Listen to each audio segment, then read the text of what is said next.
I'm Dr. Karl, coming to you from the lands of the Gadigal people of the Eora Nation. I acknowledge Aboriginal and Torres Strait Islander peoples as the first Australians and traditional custodians of the lands where we live, learn and work.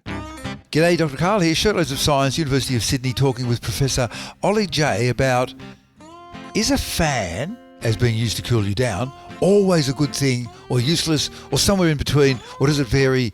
Professor Ollie Jay, welcome to the microphone. Thank you, Karl. Great to be here with you. What's your area of expertise then? Because I came across your article here, an article about you.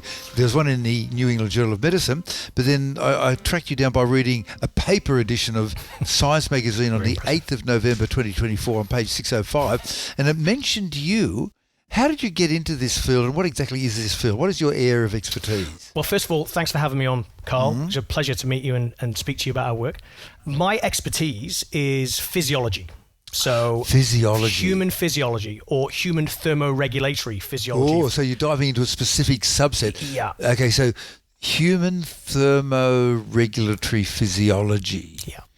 You eat enough food to keep your temperature at whatever it is, and it varies a little bit during the day, and then it can get affected by the environment. Before we talk into something as simple as, is it too hot to put on a fan? Yeah. So that really surprised me. I'd never thought about, is it too hot to put on a fan, and can putting on the fan be bad for you? Yeah. But how did you get here? What was your pathway of education to get to being a professor here at the University of Sydney? Right, I'm originally from Wales.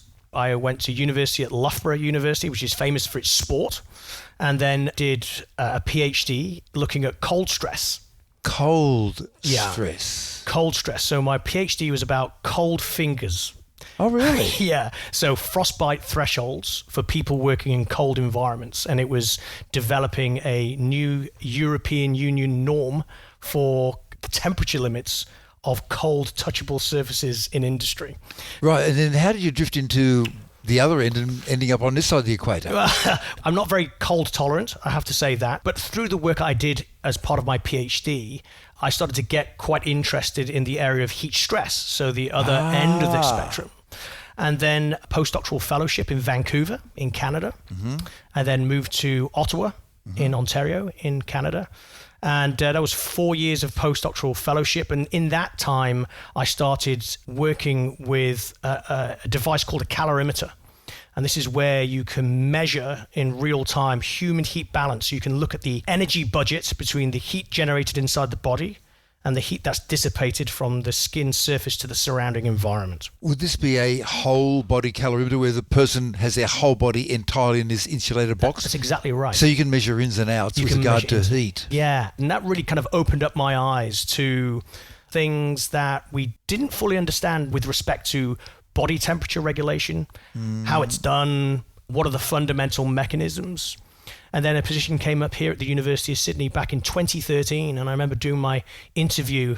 And the day that I interviewed, it was over the phone on those old teleconference phones. Oh, I remember them, yeah, and it was the day after they had a 45 degrees Celsius day here in Sydney. Wow. In January 2013. And so I leaned into that a little bit in my interview, and was fortunate enough to be offered a position. So I moved here as a level B lecturer, built my own research program pretty much from scratch, and had some great support along the way, particularly from the Faculty of Medicine and Health now.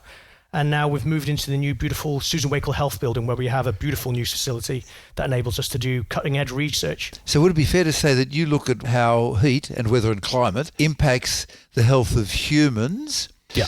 So now we're going to go back to this article, because I thought a fan was pretty obvious, you know. It just cools you down somehow, magically, although there's more to it than that. If you look at a room and the room is closed, if you put on the fan, it needs electricity to run it. Some of that electricity is wasted, so it actually heats up the room microscopically, but yet under the right circumstances, you'll feel cooler. So how does that happen? Well, the amount of energy that's being used by a fan to start off with is really quite small. Microscopic, and it's become diminishingly so with advances in technology as well. Now you can have a fan 5 watts or something like this. Right? I mean, this is really remarkable stuff. So that's important predominantly from the energy usage and the cost. Yep. Right? And we're always looking at it in the context of trying to keep people cool and safe during hot weather and extreme heat events. And so the alternative is an air conditioner, which uses thousands of watts often, depending on the type of air conditioning unit you have. 2.5, 3.5 kilowatts. That's right. Thousands of watts. That's exactly right, yeah. And there are a lot of people in communities across Australia and internationally that may own an air conditioner, but they're terrified about the electricity bill at the end of the month. Sure. Because it costs so much to operate. And what we find is that there's a lot of people that end up suffering in the heat, even though they own an air conditioner, they can't afford to operate it. So the question is, what type of low resource, low cost cooling strategies can people use in these types of settings that they find themselves in? Okay. And this is what led us to fans, because fans are easy to operate, they're pretty cheap to buy, and they're really cheap to pay for from an operating cost perspective. So how does a fan, suppose it's a 32-degree day, Yep. and so I've shut all the windows and I've got the fan going in, suddenly I think, wow, I feel better. Yeah. What's going on? How does a Yeah. fan make me feel better? Okay, so we dissipate heat from the body surface, From the surface? from the skin surface, Yep. to the surrounding air via two main avenues. Two, okay, Two yep. main avenues. You can group them together. Yep. So the sensible heat exchange, which is made up of convection and radiation. So by sensible, can you explain that? Yeah, so the heat transfer for sensible heat loss. Yeah, which doesn't mean reasonable or the right. No sense. Yeah. It has a different meaning in That has- physiology. Yeah, that's right. Yeah, it means it's driven by a temperature difference. So Right. we're utilizing a basic law of thermodynamics to dump heat from the body to the surrounding environment. So inside I'm 37-ish. What about my skin? So your skin's probably around about 33. As you warm up, you vasodilate, so you redirect blood away from the body core towards the skin surface, redistribute blood and help lose extra heat. Okay, so you've got 100,000 kilometres of blood vessels in your skin, Yep. and your skin's your largest organ, weighing right. roughly 1/6 of your body weight. Yep. So the two extremes are, in the freezing Antarctic, all the blood vessels are closed down. That's right. And in a sauna, all the blood vessels are opened opening up. up. And so the blood goes to the skin. Okay, so take it Yeah, away. so you're Yep. redirecting the blood towards the skin surface, and that Yep. helps support heat transfer. Yep. And the way it does so through sensible heat loss is... Sensible, that word again. Yeah, is by increasing your skin temperature. So it makes your skin temperature warmer than the air around you, sometimes, Yep. depending on the Well, conditions. we're talking 32-degree air in our first example. Yes, yeah, We'll yeah. go into other cases later. Yep. So your skin temperature might increase to 35 degrees Celsius, let's say. Say from 33 to 35. Yep. Right. And there's not much data that demonstrate that skin temperatures can be elevated much higher than that in a sustained fashion. Oh, really? Yeah. So that's pretty much our upper limit. 35. 35-ish? Yeah. Yeah. Even if you're having a fever, forget fevers, that's a different thing. Yeah, that's a different mechanism. Okay, yeah, right. yeah. So then you've got a bit of a negative temperature difference. So your skin is warmer than the air. So you go back to basic physics. Basic physics. And there's laws, and heat flows from hot to cold, yep. Heat flows from hot to cold, and therefore you lose this heat to the environment. But To the air. to the air. But you can then accelerate that process Mm-hmm. by increasing something called the convective heat transfer coefficient, which is basically a function of air speed. So So how many kilograms or litres of air are crossing your skin and kissing up against it Exactly. to take the heat away? exactly. Per So- second or per minute Yeah. or whatever. Exactly. So for a given temperature difference between your body and the air, Yep. you can get more heat loss by moving that air at a faster rate. If we're talking, say, 32-degree day, Yep. windows closed, fans running, Yep. you're moving more air across your skin, your temperature's a little bit hotter because you open up your blood vessels, Yep. and so you got, firstly, the greater temperature difference, driving more heat transfer, plus you're providing with more air, so the fan works beautifully. Do we need to worry about whether it's a dry or humid day? So it- Too much for subtlety at this stage. No, not at all, not at all. So let's first go back to why we need to lose heat. So the reason that we need to I lose didn't even heat think of that, yeah. is because we're always generating heat inside the body. And that's about 100 watts, is that roughly ish, ballpark figure? Yeah, perfect. 80 to 100 watts. 20% from the head? In terms of heat production, Heat loss from the body. that's all dependent on the that's clothing. different depending on your clothing and how much hair you have. Okay. Yeah. Sorry to interrupt you. Go on. That's quite all right. So overall, your body at rest is probably generating about 100 watts of heat. Yep. So if you can get 100 watts of heat loss without having to sweat, so all through this, what we call dry heat, so I'll switch it from sensible to dry heat transfer. okay, yep. Makes it a little easier. Yeah. with this dry heat transfer, which you can attain with a fan because it's multiplying that gradient. Yeah, because otherwise the air just sits there, and that air will warm up to, say, 35, your skin temperature, and it'll just sit there. But with a fan, you blow it away and bring in some cooler air at 32. Exactly. So we're talking about that situation. Yep. Yeah. So the question is, if your 100 watts of heat production is balanced already by 100 watts of this convective heat loss, this dry heat loss. From your skin. So convective. That means I'm mixing up all the terms here, Carl. So I called it sensible heat loss, but maybe we want to call sensible heat loss dry heat loss. It's the same thing. Yep. And then dry heat loss is made up of two separate avenues. Convection. Convection is like what you see in a boiling pot of water on the stove, where right at the very bottom the water is hot up against the heat element, and then it rises, it moves, it carries stuff with it. Yeah, and that's a nice way of visualizing, because you can see what's going on with water. Yeah, so with air it's more difficult. But if you were to put, say, little coloured streamers of gas or something, you could see the air moving. So convection is where the stuff, water or air, moves. Yep. We accelerate that process by forcing that air at a faster rate across the skin. Right. And that's how fans work, by cooling the body via convection. They bring more air molecules in, they heat up, they go away, and they're replaced by other ones. Right. So if you're getting already 100 watts of heat loss through that, balances how much heat you need to lose. Yeah. You're sweet, right? Yep. Because you're in something what we call heat balance. Right. So if you're generating a certain amount of heat inside the body, and that's matched by the amount of heat that you lose to the air, you're in heat balance, your core temperature is stable, everything is peaching. Right. Now, the challenge is if that air temperature starts to rise, or if you're not moving the air fast enough across the skin surface, you get to the point where you don't quite get that 100 watts of heat loss, and now you've got to make up the difference. Now, there's also radiation, which you'll lose a bit of as well, but if we combine those things, if there's not enough heat loss, we now have to make up the difference, but through the only remaining avenue, which is evaporation. Radiation is just the heat which is part of the electromagnetic spectrum, and it can travel through a vacuum, so the heat from the sun comes to us through the vacuum of space, and coming through the atmosphere, we've got about 1 kilowatt per square metre when the sun's directly above. And a bit over half of that is heat, and a bit under half of it is visible light, and about a couple of percent is UV.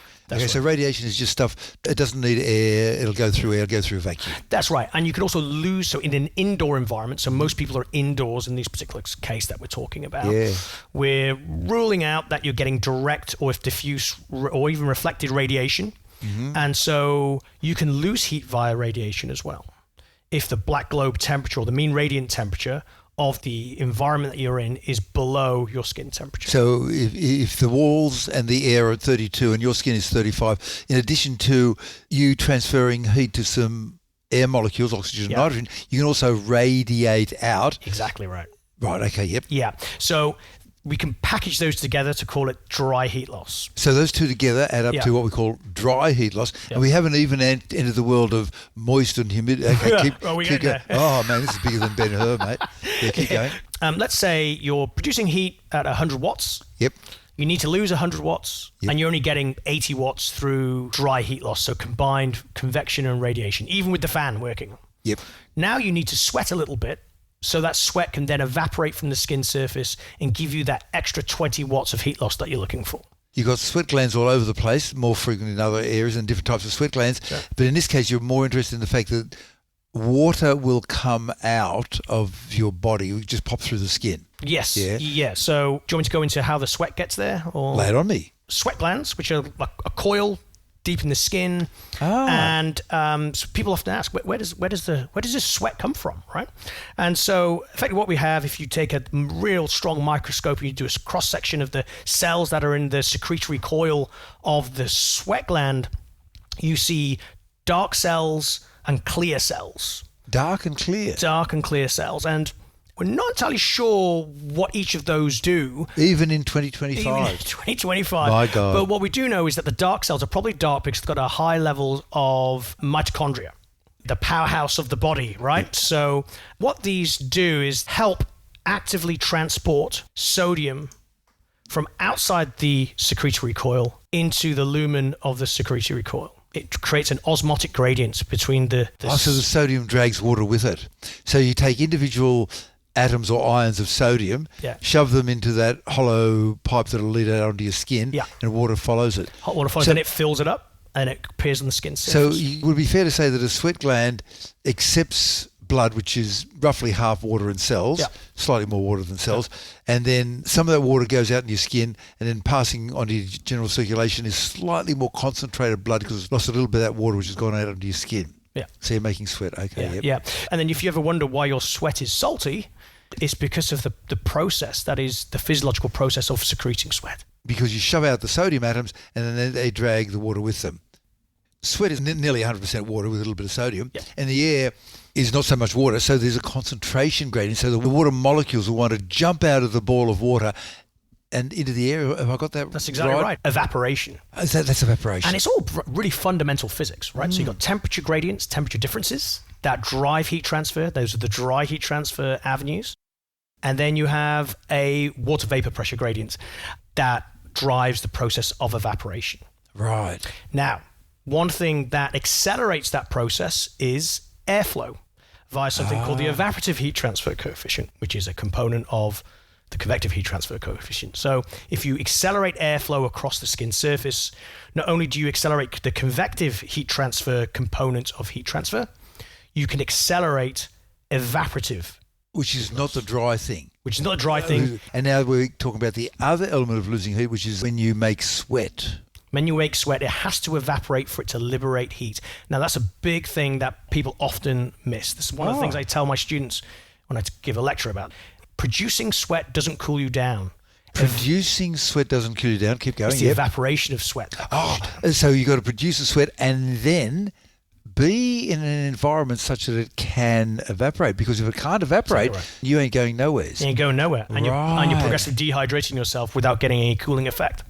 If you need to get extra heat loss to balance that internal heat production, because you're not getting enough from the dry heat loss avenues of convection and radiation, then you need heat loss via evaporation as well. So you'll sweat a little bit. And as long as that sweat can evaporate, you're all good. Yes. As the air temperature goes up, that difference between the temperature of the air and the temperature of the inside of the body becomes smaller and smaller and smaller. So the amount of heat that can flow across is less, in the same way that a ball will roll very fast down a steep hill, but slowly down a shallow hill. Yeah.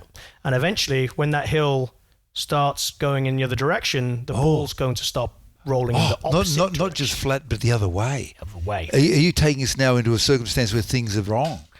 Potentially very wrong. When the air temperature goes above skin temperature, which is around about 35 degrees Celsius, now you've got dry heat gain from your surrounding air. Okay, we're talking dry, not humid. That's a whole different universe. Don't even talk about it yet. We'll get there. The temperature difference is in the opposite direction.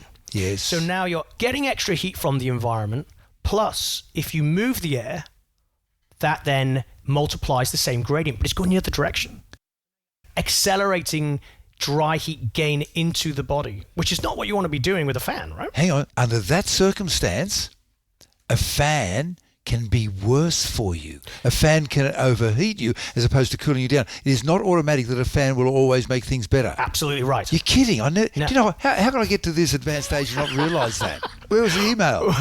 Well, we'll get into who's been saying what and what the basis of what they've been saying in a little bit. We've got a lot more to discuss. So how about we make this the halfway point and we'll pick it up now next podcast. So just before we dive into it, how can people follow you and your fine work? So on LinkedIn, if you can find me on LinkedIn. And your spelling of your handle? My name's Ollie, Ollie. Last name is Jay. Yeah. So we'll find you there. Or the University of Sydney. At the University. Thank you very much, Dr. Ollie, and we'll pick you up in just a minute on the other side. Shirtloads of Science is washed, spun and aired by the University of Sydney.